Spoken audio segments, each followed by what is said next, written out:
La Belgique est à la veille de l'effacement légal de son principal repère anthropologique, la binarité des sexes. Des associations ont introduit un recours contre la loi dite transgenre du 25 juin 2017 qui modifie le Code civil. Selon elles, cette loi n'est pas assez inclusive car elle limite l'identité sexuelle aux seules catégories hommes et femmes. La loi ne permet pas de s'enregistrer en tant que non-binaire.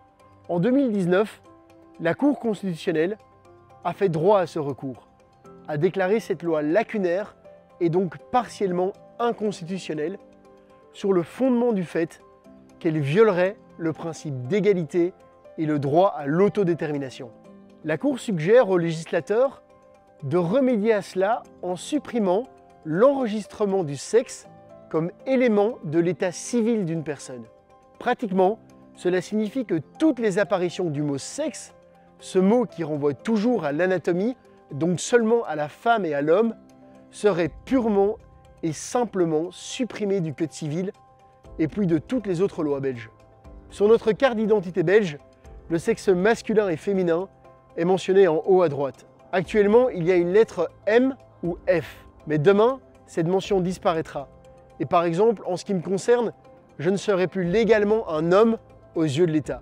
C'est logique, vu que l'autodétermination signifie la fluidité de l'identité sexuelle. Il ne sera donc plus toléré d'assigner une catégorie déterminée aux gens. Il y a une semaine, le gouvernement fédéral a adopté un plan pour une Belgique LGBTQI+, friendly. L'une des mesures du plan dit que la législation doit être adaptée pour être en phase avec la décision de la Cour. Je mets donc en garde le gouvernement. D'une part, la binarité des sexes est une certitude biologique, anatomique et scientifique. La presque totalité de la population mondiale naît homme ou femme et construit son individualité à partir de ce donné. Et pour l'infime minorité qui naît intersexe, cette situation est prise en charge par la médecine peu après la naissance. Cela n'a rien à voir avec la non-binarité, qui est un sentiment qui vient ultérieurement. D'autre part, renoncer à la binarité des sexes mettrait en péril la vie en commun. À l'inverse de la Cour constitutionnelle belge, la Cour de cassation française a d'ailleurs considéré que les ressentis individuels, et donc le ressenti de non-binarité, ne pouvaient menacer, je cite, l'organisation sociale et juridique, dont la binarité des sexes est un principe fondateur. 1. Ça serait titanesque de supprimer toute trace du mot sexe de la loi, et donc toute trace du corps sexué. 2. La polarité homme-femme, d'une grande simplicité et clarté, joue un rôle social crucial.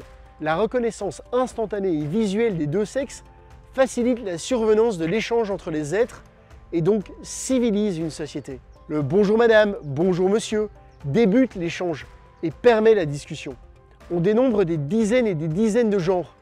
Il peut y avoir autant de genres que d'individualités. La suppression du sexe risque de rendre la société beaucoup plus conflictuelle.